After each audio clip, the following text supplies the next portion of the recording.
Syukur nakaslem jong unongsan hima. Menteri Rang Baadu Narendra Modi hakas ngi balang ulaong bapalat sanspa angut kibreu kila syakem bat palat khatwe hajar tali ki FIR ladap ban ujor hakabede ba kejing kan ad Manipur ke bala ne mental palat shisnem. Haba jubab haraja sabha ya kejing tai halor kejing kran ke presiden ke dorbar parlimen Modi ulaong baki kami kan ad Manipur kila nanghyar bat ki skul kila pli haki babun ki benta jong kan kejela. Nalor kata ulaong ba kejing shim ki senjam ban wanra ya kejing suk bapura kadang yat. Shushu ulaong baka sorkar pedeng bat ka sorkar jela kidang ya keren bat kiba bun ngut kinong shong shnong banwan ra ya kacing su ulama hamru ikitu kiba persyang ban the penyang halor gading bakin sa sya kentat hakinong shong shnong ke Manipur Menteri Rang Baadu ula shimru ya ka kabu ban thalan ya ka kongres dak baong bah kapor basen syar maka Delhi kala penjari ya kajing sensyar presiden lani president's rule hadu ship Hussein ha Manipur Manipur के संबंध में मैंने पिछले सत्र में विस्तार से बात कही थी लेकिन आज मैं फिर से एक बार दोहराना चाहता हूं मणिपुर की स्थिति सामान्य करने के लिए सरकार निरंतर प्रयासरत है वहां जो कुछ भी घटनाएं घटी 11,000 से ज्यादा FIR की गई है मणिपुर छोटा सा राज्य है 11,000 FIR की गई है 500 से ज्यादा लोग अरेस्ट हुए हैं आदरणीय सभापति जी इस बात को भी हमें स्वीकार करना होगा कि मणिपुर में लगातार हिंसा की घटनाएं कम होती जा रही है इसका मतलब शांति का आशा रखना शांति पे भरोसा करना संभव हो रहा है आज मणिपुर के अधिकांश हिस्सों में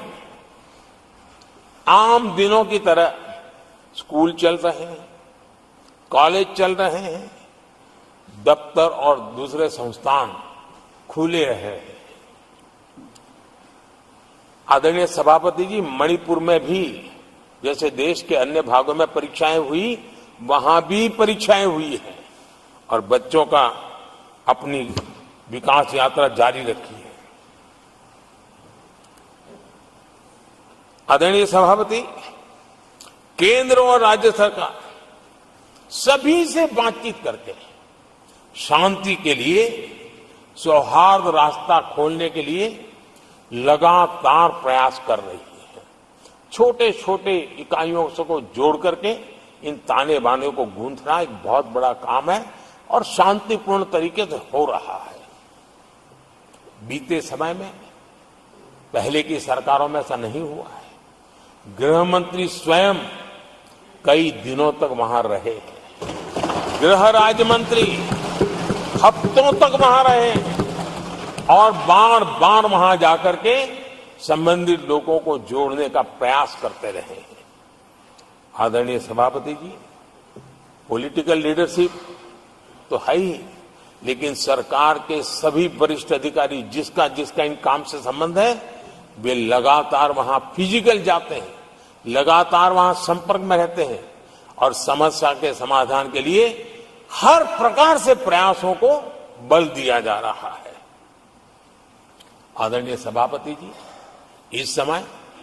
मणिपुर में बाढ़ का भी संकट चल रहा है और केंद्र सरकार राज्य सरकार के साथ मिलकर के पूरा सहयोग कर रही है आज ही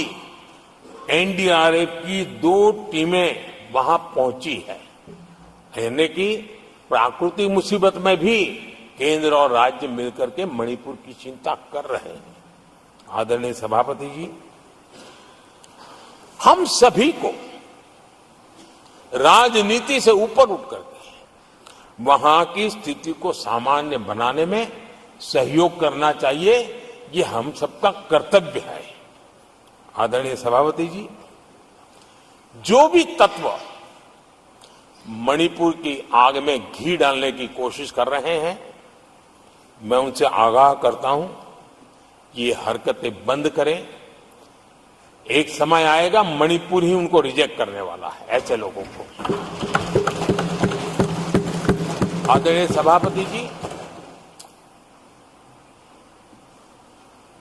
जो लोग मणिपुर के इतिहास को जानते हैं, मणिपुर की घटनाक्रम को जानते हैं, उनको पता है कि वहां का सामाजिक संघर्ष का एक लंबा इतिहास रहा है। उस संघर्ष की मानसिकता की जड़ें बहुत गहरी हैं, इसको कोई नकार नहीं सकता है। और कांग्रेस के लोग ये न भूले कि मणिपुर में इन्हीं कारणों से 10 बार राष्ट्रपति शासन लगाना पड़ा है। इतने छोटे से राज्य में 10 बार प्रेसिडेंशियल रूल लगाना पड़ा है, राष्ट्रपति शासन लगाना पड़ा है। कुछ तो मुसीबतें होगी, और ये हमारे कालखंड में नहीं हुआ है। लेकिन फिर भी राजनीतिक फायदा उठाने के लिए वहां पर जिस प्रकार की हरकतें हो रही है, और राष्ट्रपति जी, आदरणीय सभापति जी, मैं इस सदन में देशवासियों को मैं बताना चाहता हूं, 1993 में मणिपुर में ऐसे ही घटनाओं का क्रम चला था, और इतना तीव्र चला था, इतना व्यापक चला था, वो 5 साल लगातार चला था। तो ये सारा इतिहास समझ करके हमें बहुत समझदारी के पूर्वक स्थितियों को ठीक करने के लिए प्रयास करना है। जो भी इसमें सहयोग देना चाहते हैं, हर एक का सहयोग भी हम लेना चाहते हैं,